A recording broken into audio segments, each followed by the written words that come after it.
Hey, this is Steve in Dallas, Texas. It's Saturday morning, my friend, and you are listening to Light Talk. Good morning. This is Ellen coming to you from the beautiful tropical Isle of St. Bart's. And if you don't already know, you are listening to Light Talk.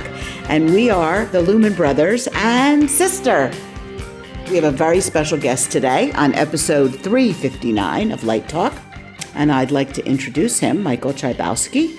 He is a freelance lighting designer and associate professor of lighting design at the University of Connecticut. His work in the fields of theater, opera, dance, performance art, and film has been seen throughout the United States and around the world.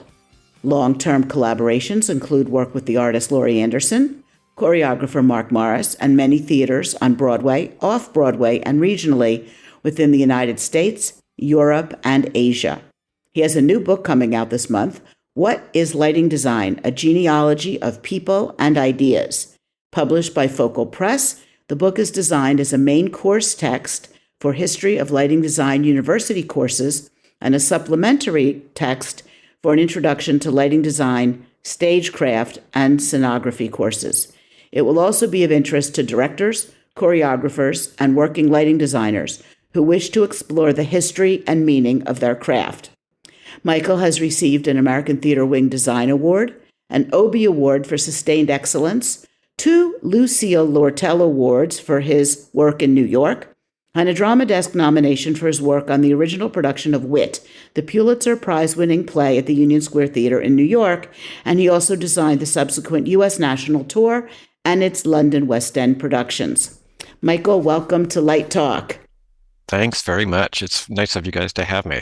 Well, we're very excited that you're here. It's great to have you here. So how are you doing today? I'm excellent. We got about a foot of snow this morning. Wow. It looks like a winter wonderland. Did you have to shovel? We started shoveling, and then some guy named Rob came by with a truck, and my wife bribed him into doing the driveway. Oh, that's good. And you gave him a hearty handshake and a hot chocolate? Yeah, exactly. Yeah. Well, let's get started. Tell us, how did you begin this career?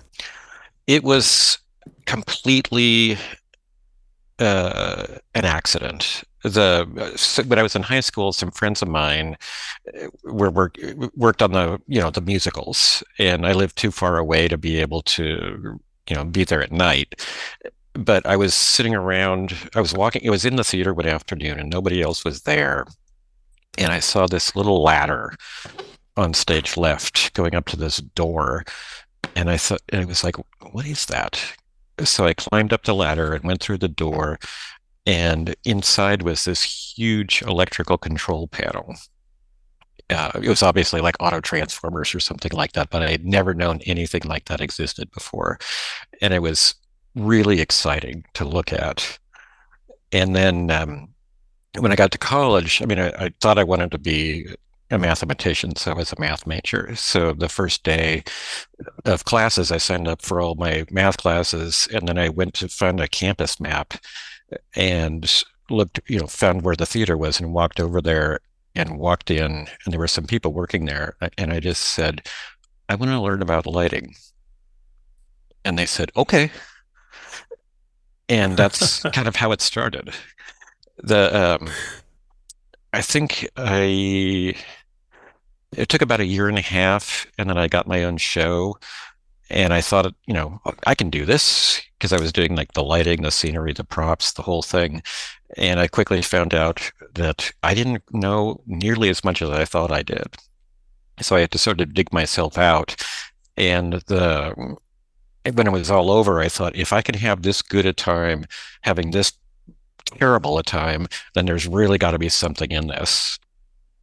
And then I ended up switching my major because I wasn't doing my math homework anyway, because I was in the theater all the time. And then our lighting teacher got us all jobs at PCPA in the summer, and it was like 7 giant shows. And then that eventually led to me getting a job as the head electrician at the outdoor theater way before I should have. And that summer I was I had just graduated and I didn't have a job for the fall. And I bumped into a friend of mine in the parking lot, and he said, "Oh, I know you're looking for a job. They just posted this notice on the shop window saying that the Alaska Rep is looking for electricians." And I said, I can't afford to call Alaska. We're making $300 a month. And he said, "It's okay. It's okay. It says on the notice that you can call collect." So if he hadn't said that, I wouldn't be sitting here talking to you. So if I got the job. I went up there, and at that point, it was not really much more than a big community theater, but the pipeline had just opened, the spigot had just turned on, and all that money was there, and so we got a whole bunch of it, and we started flying up directors and designers and actors and technicians from like the best places in the country, New York, Boston, uh, San Francisco, and every show got better and better and better. And after a couple of weeks, we kind of turned around, or a couple of years rather, we turned around and looked at each other and said, "Do you realize we have a 94% subscription rate?" Wow. And just because the shows were so good.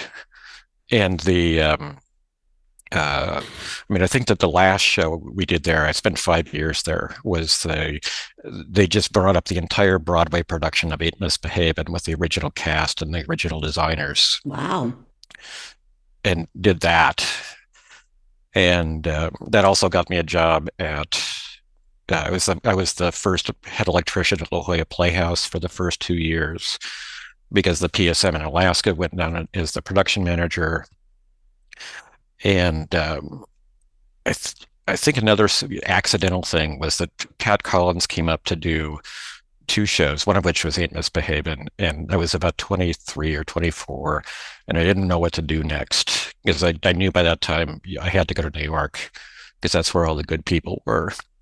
So I forced her to have coffee with me, and asked her whether I should move to New York and try to assist or go to grad school.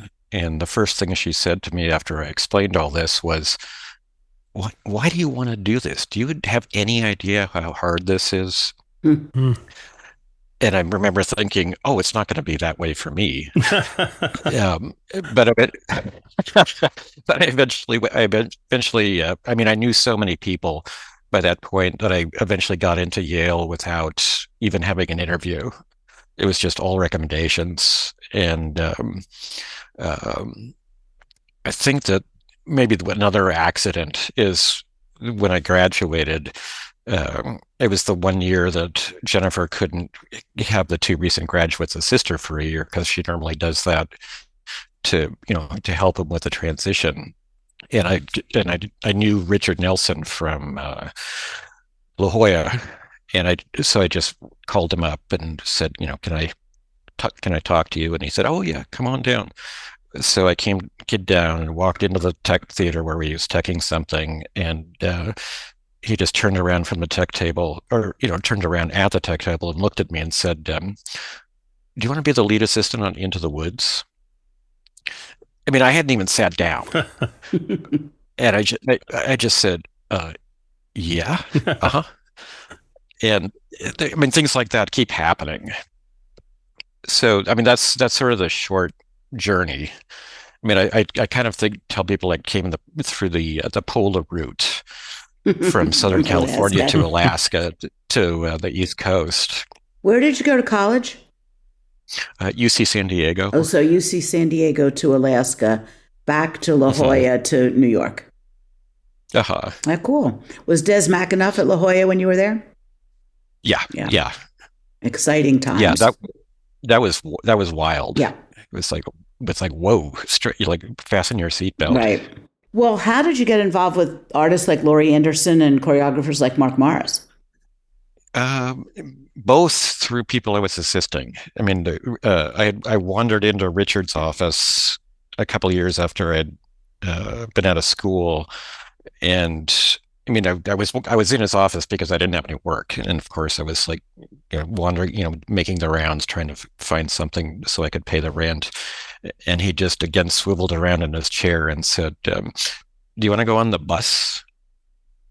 And it was like I had no idea what that meant. So I said, "What does that mean?" And he said, "Well, I just lit this thing at BAM for Laurie Anderson, and they're going on tour. Do you want to go on the bus?" Meaning it'd be the lighting supervisor. Hmm. And I thought, did I go to Yale for this? And and then I got home and looked at my calendar and realized I had two $500 shows coming up in the next 3 months, or I could make $1,000 a week plus per diem. So it was like, okay, I'll go on the bus. But that was a really incredible experience. I mean, I think it's a good thing for everybody to do once, um, just because it I don't even know how to describe it. For everybody who's actually been on the bus, it's it's quite the immersive experience. It's not like touring a dance company or doing a national tour or anything like that. That's in your entire life. Um, but we got done with that, and maybe a year later, she was doing a new bit of a show in Frankfurt, I think it was. And she asked me to come over and help her remount it. And she did one new song. And she said, "Oh, go ahead and light it." And then, so I did. And then we got back, and a couple of months later, she called up and said, "Do you want to light my new show?" So I guess she liked what I did. Guess so. And yeah, so I think that was the Nerve Bible. And subsequently, I did the stories from the Nerve Bible.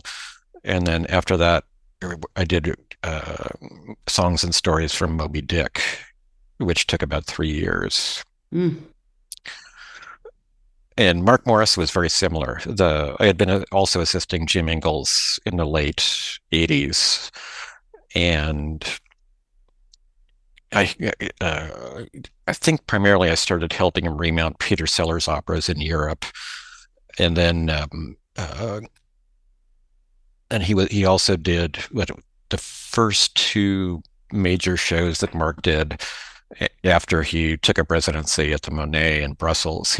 I worked on Dido at Aeneas at the Harvey and L'Allegro at the Opera House at BAM. Mm-hmm. And by that time, I think Mark's 3-year contract with the Monet was up, and everybody decided that they were going to come back to the States, and they needed a lighting supervisor. So since I knew them already, Jim said, "Well, how about Michael?" And that was about 1992, I think. And then by 1994, they asked me to do a piece, this new thing called Grand Duo, which has become a classic. And then I was going to premiere that at BAM, and Jim was going to do the two other new pieces, but he had a scheduling conflict. And then so they said, "Well, do you want to light the whole thing?" And that was it. Hmm. That's great. I love Mark Morris. He's really, really a great choreographer. Yeah. It seems like you've done a great deal of dance.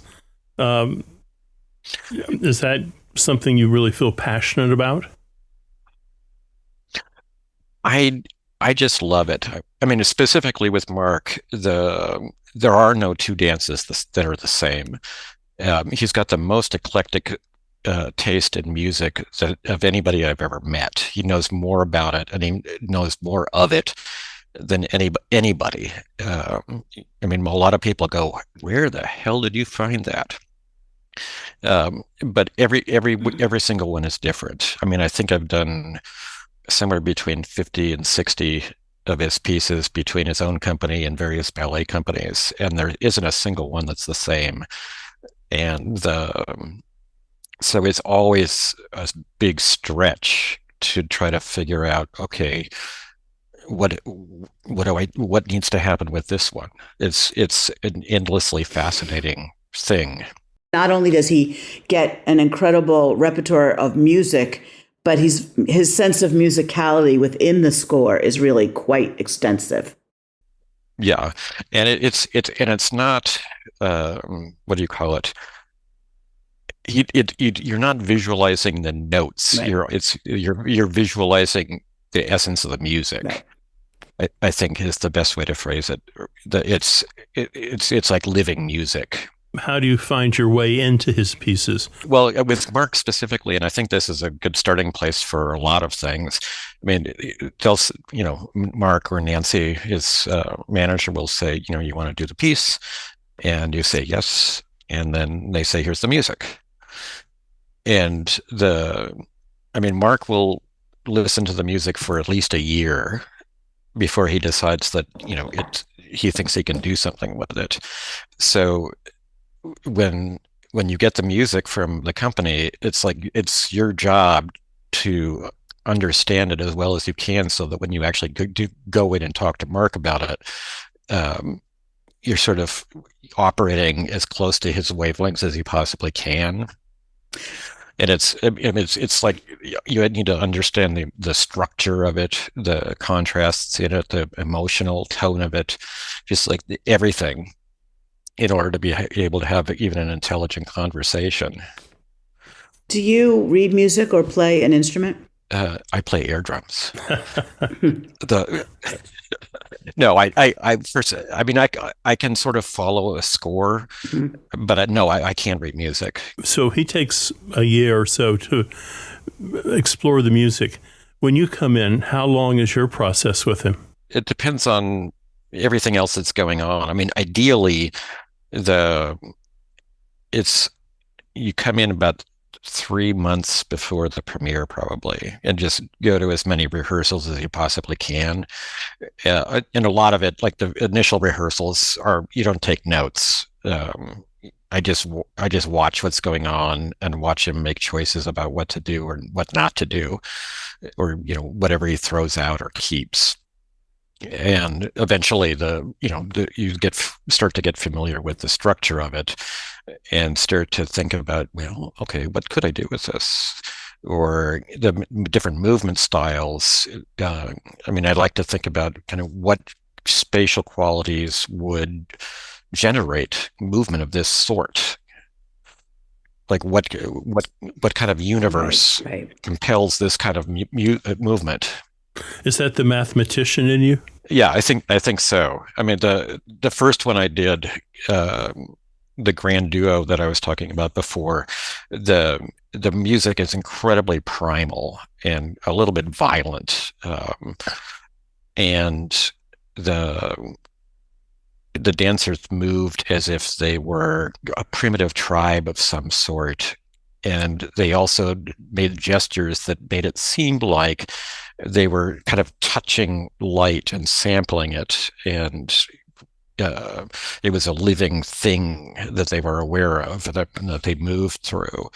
So I just sort of approached it that way from the beginning. I think I saw the opening part of it, and there's just a few bars, and the dancers are just standing motionless, looking at the audience, and then one by one they raise their hands up above their heads and just twirl their fingers around. And I thought, what are they? They look like they're sampling something. I wonder what it is. And then I thought, is it light? Is there a bar of light above their heads that they're just, they're seeing what it's like up there? That's interesting. And so I suggested that to Mark after I saw it, and I said, what do you think? And he just said, that sounds good. Make it really bright. And that was it. That's very cool. What kind of differences did you find working in like the opera houses in like BAM to an opera house in Germany or other places in Europe? I mean, there's minor differences in equipment. Back in those times, there were, Europe had all Zoom units, and we've never tended to have those. I think that Europeans are adopting Source 4s just because it's easier now, and Zoom units take much more skilled crew to be able to focus. But I think the only real difference is probably the work rules. I mean, at the Opera House at BAM, it's the same crew. They've seen the same kinds of shows that they have in Europe because of the Next Wave Festival. Probably the biggest difference is that the BAM crew will work from 8 a.m. until midnight, whereas in Europe, that's going to be at least 2 or 3 different shifts of different people. So because everybody works 8 hours with a couple of hours overlap, and then they go home like normal people. So I think that's really the only big difference. How does that affect you when you have a crew change? I think it's okay. I mean, there's usually there's like 1 or 2 guys on each crew that you sort of have a rapport with. So you just sort of switch off, which person you go talk to if you need something, or if something's not going well. I mean, obviously you have to make sure that, the things that you're worried about, the person who's leaving and the person that's coming in are both aware of, what you're worried about and what you think needs to be addressed. I mean, for the most part, people want to help and they want to get things done. It's occasionally you run into people who don't care. Like there was one opera house in Amsterdam where that was evident from the second we walked in. Shall we move on to talking about your book a little bit? What encouraged you to do such a massive project? So what made me tackle this kind of thing, or even have the idea? The book, The book. Well, I think it was kind of related to what Steve was saying before, like the mathematician in me. Because when I stopped doing my homework when I was in college, I still wondered, like, who thought of all this? Like, where did all this come from? And when I was in grad school, in our third year, we could drop one area of design, like most everybody dropped costume design, but I had all this time free, so I was looking through the course catalog, and I stumbled on a course on the history of mathematics. So I thought, oh, that's great. I've always wondered what that's about. So I took it, and it was great. I mean, it was fantastic. It was like a tiny little 4-person department, and a converted house in New Haven, and they had a little library. And I used to, when I had free time, I would just go over there and pull a book at random off the shelves and start reading it. And so I started reading more and more about the history of mathematics, and then Richard Rhodes' book, The Making of the Atomic Bomb, came out, and I read that, and I started reading about the history of nuclear physics, which led to, like popular books on the history of quantum mechanics. And then that sort of naturally led to the history of modern cosmology. And it became clearer and clearer that all these things it's not one person who does all this. It's contributions from all kinds of different people, and they go through ebbs and flows, and like revolutionary things happen, and people distrust, and then they trust them, and then new discoveries are made. It's this whole process, and it's a little bit like the Thomas Kuhn book, The Structure of Scientific Revolutions, where there's a paradigm, and then somebody goes, wait a minute, what about this? And people dismiss it, and then everybody kind of eventually goes, oh, he's right, and a new paradigm develops, and they all sort of have that structure. And I started to wonder whether lighting design was the same way. So I started to do some research, and then of course it is. it's like any field. It's in the course of its development, there's I don't know how many people are involved in um, trying things out, and everybody settles on one way of doing things, and then somebody else tries something, and everybody thinks, oh, that's great, and it gets folded in, and the whole thing is cumulative. And so I mean, just starting with that one course in the history of mathematics, it's sort of made me really, really interested in how do people have ideas in the first place, and like how do we do this? So that was really the genesis of it. And then did you sort of start contacting people and saying, do you want to talk about this, or should I do this? Or I think I really got enthusiastic about it around 2002, 2003, and I didn't quite know how to organize it. But I mean, I went and I talked to a woman named Stacy Walker, who ended up being the lead editor at Routledge 20 years after that for the book as it is now. And she said, it sounded encouraging. So I interviewed Jules Fisher, I interviewed Jennifer, I interviewed Jim Ingalls, I interviewed Joshua White, who did the Joshua Light Show at the Fillmore. Yeah. Sure. Yep. And I had this, but I didn't know how to structure it, because I was at that time, like 2005 or so, I was thinking about, I have to research absolutely everybody to figure out what they individually contributed to. And the thought of, getting grants and flying to Ann Arbor, or not Ann Arbor, Madison, Wisconsin, and the Smithsonian and Columbia, and doing all that research, it was just daunting and almost impossible. But it sort of stewed for about 10, 12 years until I finally came up with the structure that is in the book now, where it's more of literally a genealogy, rather than necessarily this person did this and this person did this, but like there's not a separate chapter on each individual designer and their contributions. It's more of a chunk of time, where there was one, the initial part there during the Renaissance, there was one paradigm of this is what we're trying to achieve. And then after Isaac Newton, there was another paradigm of no, we don't want to do that anymore. We want to do this. And then around the turn of the 20th century, everybody went, no, that's really not it. We want to do something else. So I think there's been three major shifts over the course of history for what lighting design is trying to achieve. And I'm a little impatient for the fourth one, to tell you the truth. And what is the fourth one?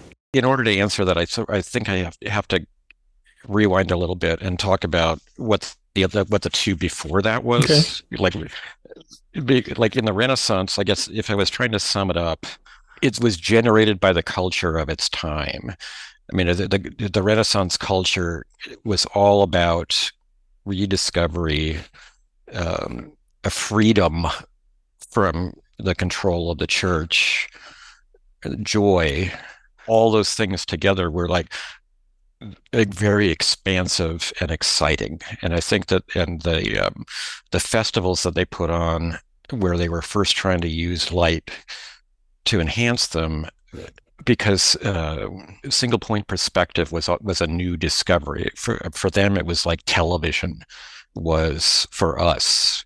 I think we sort of forget that at one point that was a brand new thing, and light was actually used deliberately to enhance spatial definition and to animate space, either by showing off layers, by having glowing windows, or by having jewels implanted in the scenery. They wanted to make like a glowing jewel box that was like an ideal world, and they were using light that way.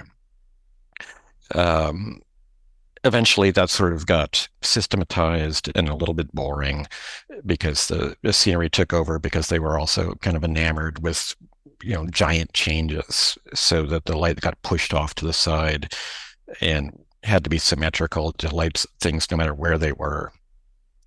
And then this guy, Newton, came along, and everybody realized that there were rules to the universe, and those could be discovered. So over the course of 150 years or so, people became enamored by looking closer and closer and closer at nature, and trying to systematize everything. And I mean, in the Renaissance, like, landscapes were kind of decoration that went on the paintings behind people to fill up the canvas. And after Newton, landscape painting became a thing that was valid as art all by itself, just to show you the shift. And so people went away from, like, spatial depth and animation, and were saying nature. We don't want symmetrical, even light. We want natural light. We want the sun. We want sunsets. We want sunrises. We want moonlight. We want to be able to simulate that. So from about 1750 to about 1900, that was what everybody was after. And then as soon as people had a reasonable chance of actually being able to achieve it once electricity came around, I think a lot of people went, we don't want that. We're done with that. Because I tend to think of it as the age of abstraction that started happening in the early 20th century with Cubism and all of the isms that came through, like Fauvism, suprematism. Like, everything went into how does the human mind perceive things? What is going on in there? Like, we're not interested in objective nature anymore. Like, what else is going on? What's myths, dreams, raw perception? What's happening? So I think that the light changed to support that too. I mean, Adolf Appia, there's a quote here that I want to read. It says, light requires an object in order to retain its expressiveness. It must light something and encounter obstacles. Such objects cannot be artificial because real light does not have an artificial existence.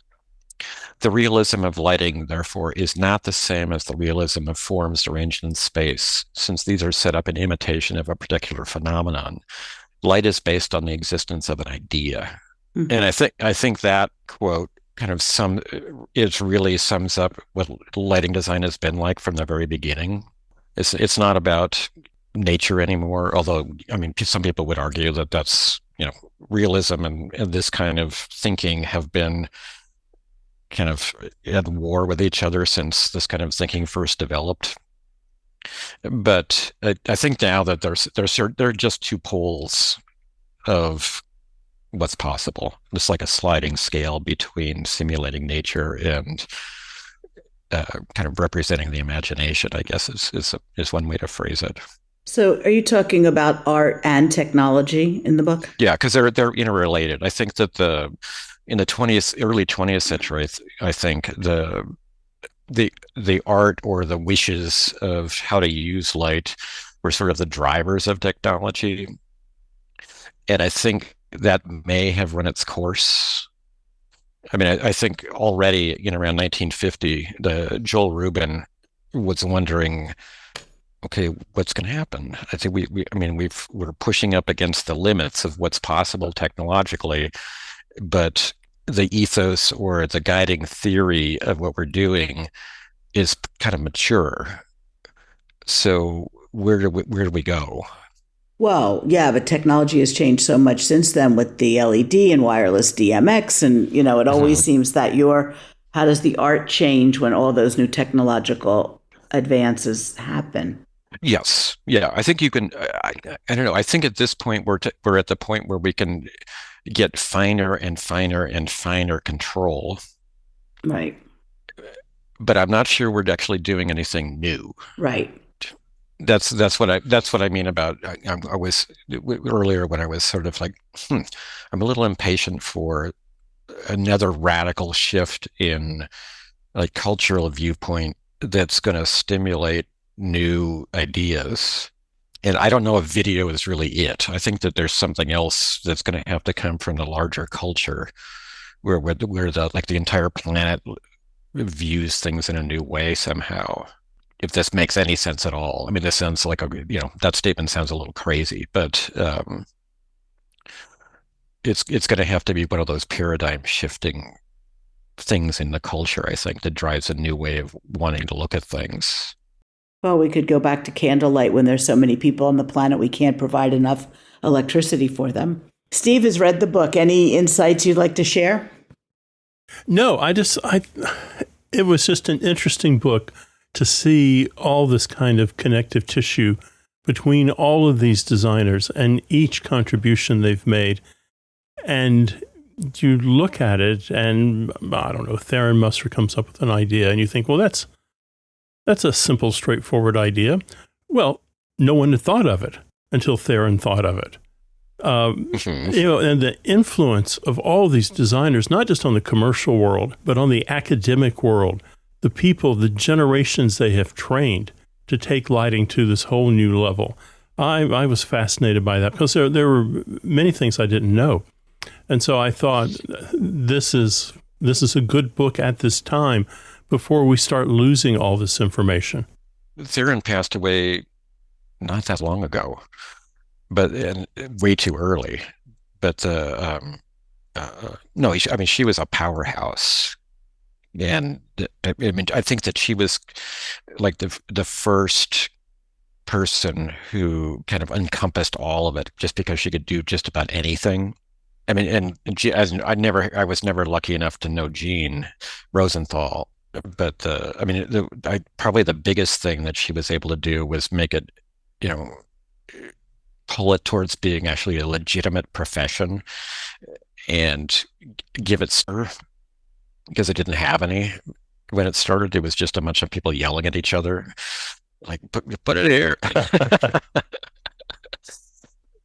And she actually codified everything. It's like, well, this is how you draft a light plot. This is how you this is how you keep track of the lights. This is how you keep track of the cues. We forget that someone did that for the very first time.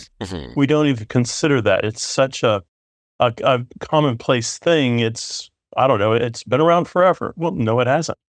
And I also like the thing you found about Tharon, where, again, it sounds simplistic. She always starts with a script. She always starts there. She didn't want to talk about things until she had read that script a couple times. I think sometimes we let technology get in the way. We start trying to figure out ways to mechanically make something work. We forget what it is to be a designer, a problem solver. Yeah. Well, again, I think.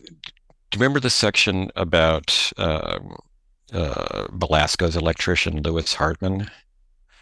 I have his book over here, a manual of the stage switchboard. So yeah, what you just said, it's one of my favorite quotes of the whole thing, because it sort of goes along with Appiah's quote about light exists because of an idea. I mean, I have no idea whether Hartman had even heard of Appiah, but when he was retiring, he wrote this. Up to the present time, there has been no stage lighting method devised that can be adapted to suit all purposes. But this may be a blessing in disguise, as it keeps stage lighting from becoming a mere matter of scientific formula. It should be esteemed and approached as an art, employing electricity as a means of expression, and forcing those of us who profess to be artists to expend constructive thought. Nothing gets over the footlights to an audience as speedily as thought. Nice. I think that illustrates exactly what you were talking about. Well, let me ask you a question. Advice to the young designer. What would you say? Well, which is an interesting thing, because I keep trying to teach people how to do this. The Don't be shy.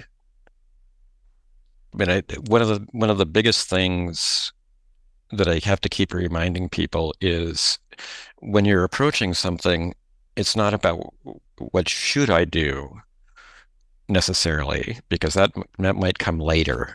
What can I do to help? And the I think the other thing that takes a long time for people to realize is that you don't have to worry about telling the story. We got people who do that. They're called actors, and the director and the playwright. The story's already there. Everybody's gonna understand it no matter what you do, unless you really muck it up. You're there to do. You're there to help people understand why they're seeing this version of it. I mean, I think that if you do a little exercise where you're sitting in the rehearsal hall and you're watching a run through, and you think, okay, I understand this, and I understand this, and I understand what they're doing. What can I add to what's going on to help? I think that's where that's where it gets good, and I think that's where it gets interesting, because no matter what show you're working on, there's always something that somebody's trying to emphasize.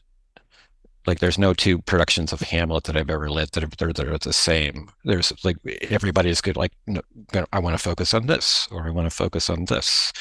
So how can you support the things that people are trying to emphasize, so that it's not just a generic Hamlet, or like the sun is going down. Okay, fine. There's a billion ways to do that, but what's special about this one? And if you can start to put your finger on things like that, then I think you're heading in the right direction.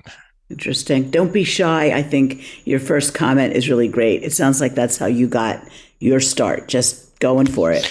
I learned it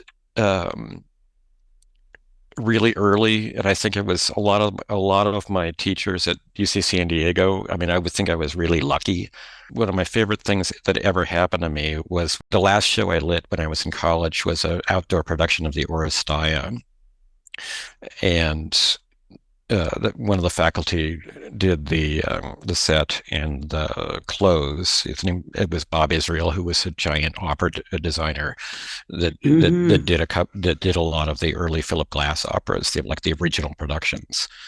So it was at this big concrete plaza that was underneath the UC San Diego library. It was like the size of 3 football fields, and it just wrapped around. And we were going to do Act 1 in one part of it, move the whole audience to the another part of it for Act 2, and move it yet again for Act 3. So they took me out there and showed it to me, and the first thing I asked was, well, what's a budget for like renting dimmers and boards and trusses and all that? And they said, oh, we're not going to do it like that. Bob's got this idea. So he had designed 4 kind of rolling masts that had aircraft landing lights on them. And he said, we're going to light the whole show with those. Wow. And I thought, all right. And it's like, okay, if you say so, I trust you. So I figured out, like, how to deploy them. I went to a lot of rehearsals. And then the first night of tech, I was looking at what I had, decided to do, and it was really boring. And I was starting to get alarmed, like this is not working, and I don't really understand what I've done wrong. And Bob came up and said, try this. Put all 4 of them over on one side, about 20 yards away from the stage, and just rake them across the actors. So I did, and thought, oh, that's it.